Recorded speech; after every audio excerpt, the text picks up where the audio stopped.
बिस्मिल्लाहिर्रहमानिर्रहीम। अस्सलाम वालेकुम। ये आपका अपना डिजिटल प्लेटफॉर्म है। मैं तारिक मतीन हूँ। वल्लाहु खैरुल माकिरीन। अल्लाह सबसे बेहतर तदबीर फरमाने वाला है, वही बचाएगा मेरे देश को बलाओं से। जो बारिश में शजर से घोंसला गिरने नहीं देता, क्योंकि उसकी तदबीर तमाम तदाबीर की इमाम है। 21 तारीख आज के दिन मेरा आपसे ये पहला इंटरेक्शन और तरमीम हो गई, बोर्ड मिल गए, लोटे सामने आ गए। लोटों के नाम सबसे पहले आपके सामने आने चाहिए, क्योंकि पीटीवी ये वारदात कर रहा था कि बाकायदा तौर पर जो तकरीर कर रहा है उसकी शक्ल दिखा दी, अयाज सादिक की शक्ल दिखा दी, और ऑपोजिशन की साइड से बैरिस्टर गौहर ने, उमर अयूब ने, जिन लोगों ने तकारीर की, उनके चेहरे क्लोजअप्स में दिखा दिए। लेकिन जो बैठे हुए थे जाकर लोटे ट्रेजरी बेंचेस पर, हुकूमत की साइड पर जाकर बैठे हुए थे, उनके चेहरे छुपाए गए। यानी ये तो बताया जा रहा था कि वोट हैं और वोट थे, लेकिन किस किस का वोट है ये नहीं आ रहा था। लेकिन हुआ ये कि इनकी शक्लें भी सामने आ गई हैं, इनकी तस्वीरें भी सामने आ गई हैं। ये जो तस्वीर मैं आपको दिखा रहा हूं, ये औरंगजेब खिची की है। ऐवान में आप देखिए कि इतने बड़े ऐवान में जहां लोग बैठे हुए हैं, वहां ये शख्स ड्राफ्ट ऐसे मुंह के आगे ऊपर करके अपना चेहरा छुपाने के लिए बैठा हुआ है। लेकिन उस तस्वीर को भी जूम इन करके देखा जाए तो उसमें से साइड से देख रहा है कि कौन तस्वीर खींच रहा है मेरी, और अपना मुंह ये छुपा रहा था ड्राफ्ट के साथ। ये औरंगजेब खिची जब ये इलेक्शन लड़ रहा था तो उस वक्त बड़े बुरे हालात थे पाकिस्तान तहरीक इंसाफ के लोगों के, उनको मुहिम नहीं चलाने दी जा रही थी। गालिबन हुक्का इसका इंतखाबी निशान था। तो भी औरंगजेब खिची जो है वो इमरान खान के नाम पे बड़ी भरपूर गैदरिंग्स करके वोट लेकर कामयाब हो गया, और उसके बाद ये भी लोटा बन गया। इसके साथ लोटा और कौन बना, ये आप देखिए, ये है जहूर हुसैन कुरैशी, और ये भी लोटा बन गया। मैंने आपको बताया था इससे पहले कि पाकिस्तान तहरीक इंसाफ के इनसाइडर ने मुझे बताया कि जहूर हुसैन कुरैशी को, जैन कुरैशी को कंप्रोमाइज करके या अपने साथ मिला के शाह महमूद कुरैशी को यह पैगाम दिया जा रहा है कि देखिए आपके साथ क्या हो सकता है, आप कहां इमरान खान के पीछे खड़े हुए हैं, आप देखें क्या क्या हो सकता है। तो यह शाह महमूद कुरैशी के लिए पैगाम था। लेकिन यह शख्स पूरे इजलास में यहां वहां इधर सर घुसेड़ के बैठा हुआ था, यह भी सर नहीं उठा रहा था। यह भी एक अदद लोटा। और इसके अलावा लोटा और कौन, चौधरी इलियास। ये चौधरी इलियास की वीडियो जो आप देख रहे हैं, ये चौधरी इलियास इमरान रियाज खान पे केस कर रहा था कि ये कहता है, ये यूं करता है, मैं इसको वार्न करता हूं, मैं इस पे केस कर दूंगा, ये झूठ बोल रहा है मेरे बारे में, पहले इसने मुझे काफ लीग में डाल दिया, फिर नून लीग में डाल रहा है, ये यूं करता है, ये कहता है मेरे पास वोट नहीं है, इमरान खान के नाम का वोट है। ये चौधरी इलियास जो है, चौधरी इलियास को डाल दिया गया काफ लीग में और ये इत्मीनान से चला गया। ये तो बैरून मुल्क भी मुबैना तौर पर जा चुका था, वापस आया, और गालिबन वहां ये अस्पताल में भी था। फिर उसके बाद आप देखिए इनमें और कौन शामिल है, मुबारक ज़ैब। अब मुबारक ज़ैब जो है नौजवान, ये भाई रेहान ज़ैब का, और ये पाकिस्तान तहरीक इंसाफ ने टिकट नहीं दिया था, ये जीता था। फिर इसने कहा हलफ लेके इमरान खान के साथ मेरी इससे मुलाकात करवा दो, यूं करवा दो, मेरे कुछ तहफ़्फ़ुज़ात हैं, वो तहफ़्फ़ुज़ात तो दूर कर दो, वो भी दूर करवा दिए। अली यमीन गंडापुर से मुलाकात हो गई, सब हो गया, और इसको तसल्ली करवा दी गई जो ये चाह रहा था। ये भी लोटा हो गया। अब आजाद जीता है।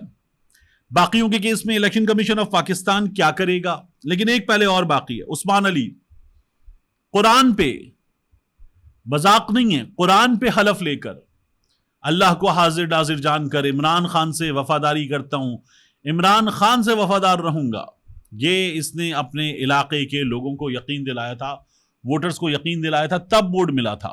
इस मुल्क में इमरान खान के नाम का वोट है, तो इमरान खान के नाम पर ऐसे वोट लिया था इसने, और उसके बाद ये भी लोटा हो गया, लोटा हो गया ये भी। तो ये सब लोटे हुए। और अब इन लोगों के केस में इलेक्शन कमीशन ऑफ पाकिस्तान क्या करेगा, वो कहेगा कि जनाब एक वो लोग थे, वही जो बात हुई थी ना पहले, 41 की लिस्ट, 39 की लिस्ट, तो जनाब ये जो लिस्ट है ये थे ही आज़ाद, और ये आजाद जो हैं इन पर डिफेक्शन क्लॉज नहीं लगती। ये अब इलेक्शन कमीशन ऑफ पाकिस्तान करेगा। मामला वही सुप्रीम कोर्ट ऑफ पाकिस्तान ने इन सबको माना हुआ था कि ये लोग हैं पाकिस्तान तहरीक इंसाफ के। गालिबन मुबारक जेब के केस में ऐसा नहीं है, लेकिन ये लोग हैं पाकिस्तान तहरीक इंसाफ के, तो फिर इन लोगों के खिलाफ डिफेक्शन क्लॉज का case supreme court of Pakistan में जाएगा। ये जरा लंबी लड़ाई होगी, लेकिन ये लड़ाई होगी, इलेक्शन कमीशन ऑफ पाकिस्तान इनको बचाने के लिए आगे आएगा। ये लोटे कुरान उठाने के बाद लोटे हुए हैं। एक और मामला जैन कुरैशी का। जैन कुरैशी की जब तरमीम हो गई तो उसके बाद वीडियो आई, इतना क्लोजअप, और जैन कुरैशी ने कहा कि मुझे इत्तला मिली है। क्या मिली है? इत्तला मिली है। भाई कहीं बैठा हुआ था, कहीं एक इंतहाई क्लोजअप में लेके कोई एक अंधेरी सी जगह, कम रोशनी, और मैं यकीन दिलाता हूं हल्के की आवाम को, फैमिली को, पार्टी को, मैं तो गद्दार नहीं हूं। तो भाई साहब आप 4 दिन से थे कहां? आपकी बहन बता रही है 4 दिन से आपसे राब्ता नहीं हो रहा, आपकी पार्टी का आपसे राब्ता नहीं हो रहा, आपके बारे में बताया जा रहा है कि आपको महफूज कर लिया गया था, फिर आप आए, फिर उसके बाद पंजाब में, सेंट्रल पंजाब में आप एक जगह पहुंच गए। ये सब कुछ कहानियां सोशल मीडिया पर मौजूद हैं। और ये जो वीडियो थी आपकी, ये वीडियो पहले नहीं आ सकती थी? अपनी अहलिया के मौके पर नहीं आ सकती थी? आप आवाज उठाना, ट्वीट करना, ये जो वीडियो आप भेजिए, ये भी नहीं भेज सकते थे? तो आपके बारे में आपकी पार्टी ने खुद हमें क्या बताया? देखिए, डॉक्टर शहबाज गिल ये कह रहे हैं कि जिन लोगों ने वोट दे दिया, जो लोटे हो चुके, तो वो ये कहते हैं कि चौधरी इलियास इसमें शामिल है, उस्मान अली इसमें शामिल है, कुरान उठाने वाला, फिर मुबारक जेब, अच्छा चौधरी इलियास ने भी कहा था साइड पे कुरान रखा है भी उठा लूंगा, मुबारक जेब शामिल है, जहूर कुरैशी इसमें शामिल है, औरंगजेब खिच्ची इसमें शामिल है। और साथ में वो ये कहते हैं कि जो गवर्नमेंट ने संभाल के रखे होते, अगर इनमें से कोई इधर उधर हो गया तो गवर्नमेंट की बास्केट में और अंडे कौन से थे? रियाज फतेहाना, ये शहबाज गिल साहब कह रहे हैं। जैन कुरैशी का नाम भी शहबाज गिल ने कहा है कि सीनियर क़यादत ने कंफर्म कर दिया, मिक़दाद हुसैन और असलम घुमन, ब्रिगेडियर रिटायर्ड असलम घुमन साहब। तो ये हाल हुआ है। इसके अलावा पाकिस्तान तहरीक इंसाफ वाले, जो फैसल सलीम सेनेटर और डॉक्टर जरका सेनेटर, इनके बारे में पाकिस्तान तहरीक इंसाफ वाले कह रहे हैं कि ये बिकाऊ माल है। वो ये कह रहे हैं कि ये छोड़ गए पार्टी, ये खान से वफादारी नहीं दिखा सके, ये लोग गद्दारी कर गए। ये पाकिस्तान तहरीक इंसाफ ने इन लोगों के बारे में भी फैसला दे दिया है और ये सब कुछ हो गया है। तस्वीरें, पुरानी वीडियो सब इनकी आ चुकी हैं। अब आप देखिए कि इसके बाद बैरिस्टर गौहर ने तकरीर की। ये तकरीर मैं आपको जरा सी सुनवाऊंगा। बैरिस्टर गौहर ये कहते हैं कि जो मुत्तफ़िका ड्राफ्ट की बात हुई थी, खुर्शीद शाह ने कहा था हो गया मंजूर, वो मुत्तफ़िका ड्राफ्ट जो है वो मेरे पास है, लेकिन इन्होंने उस मुत्तफ़िका ड्राफ्ट में चेंजेस कर दिए हैं। अब चीफ जस्टिस, उस जो कॉन्स्टिट्यूशनल बेंच है, बेंच उसका सरबराह नहीं होगा। वो जो प्रिजाइडिंग जज है वो अब चीफ जस्टिस नहीं होगा, पहले चीफ जस्टिस था। उसके अलावा वो दीगर चीजें सब की सब बता रहे हैं कि गवर्नमेंट ने ये धोखा दिया है। तो ये धोखा तो मौलाना फजलुर रहमान के साथ भी हुआ। तो मौलाना फजलुर रहमान वो भी बताएं कि जो खुर्शीद शाह साहब का मुत्तफ़िका ड्राफ्ट था ये, या फिर जो अब बैरिस्टर गौहर कह रहे हैं कि ये चेंज कर दिया गया है, मौलाना साहब के पास कौन सा ड्राफ्ट मौजूद था, ये अब मौलाना साहब जवाब दे दें। बहुत ज़रूरी है कि ये सहाफ़ी जब उनके सामने आए तो उनसे पूछ लें कि मौलाना साहब ये बता दीजिए ये ड्राफ्ट कौन सा था। बैरिस्टर गौहर क्या कहते हैं, सुनिए। आपका ड्राफ्ट लीक हुआ है, क्या ये आपका ड्राफ्ट है? उसने एडमिट नहीं किया। सबसे पहला ड्राफ्ट रिकॉर्ड के मुताबिक जनाब स्पीकर 17 तारीख को हमारे पास आया, 56 आर्टिकल पे मुश्तमिल आखिरी ड्राफ्ट। ये आपके मेरे साथ हाथ में जनाब स्पीकर, ये वो ड्राफ्ट है जो मैंने अपने आमिर डोगर से नहीं लिया। ये वो ड्राफ्ट है जो मैंने पुलेन साहब को बुलाया, मैंने पुलेन साहब से कहा आप मुझे अपना ड्राफ्ट दे दे। वो कौन सा ड्राफ्ट है? ये वो ड्राफ्ट है जो खुर्शीद शाह साहब की कमेटी ने फाइनल किया। जनाब स्पीकर, सारे पार्लियामेंटेरियन के सामने इसने ये दावा किया कि ये ड्राफ्ट फाइनल है, ये पार्लियामेंट की तरफ से जा रहा है, ये ईवान में जब ड्राफ्ट आएगा वो इसके मुताबिक होगा। ये पुलेन साहब इनकी तरफ बैठे हुए हैं, उनसे आप पूछ ले। जनाब स्पीकर, ओवरनाइट क्या हुआ कि आपने ये मंजूर शुदा, हमारे तरफ से नहीं, मैं रिकॉर्ड पे दो चीजें आपको कहूं।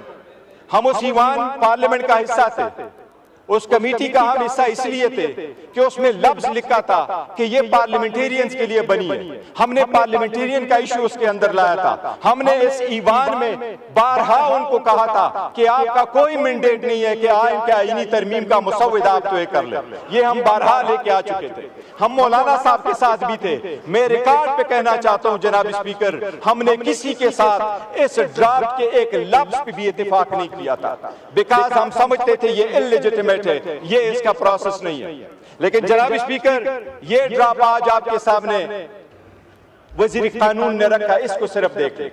ये जो खुर्शीद शाह साहब की कमेटी ने भेजा, इनको कमिट किया, ये फुलेन साहब सामने बैठे कि हमको कहा इसमें से एक लफ्ज नहीं होगा, वो खुर्शीद शाह साहब बैठे कि इसमें से कमी नहीं आएगी। अब मैं आपको ये बता रहा हूं जनाब स्पीकर, ये क्या कर रही है हुकूमत एक चॉकलेट की कोडिट करके अवाम को जहर दे रही है, अदलिया को तकसीम कर रही है, अदलिया को महकूम बना रही है। मैं अभी आपको बताता हूं, ये ड्राफ्ट मंजूर शुदा था।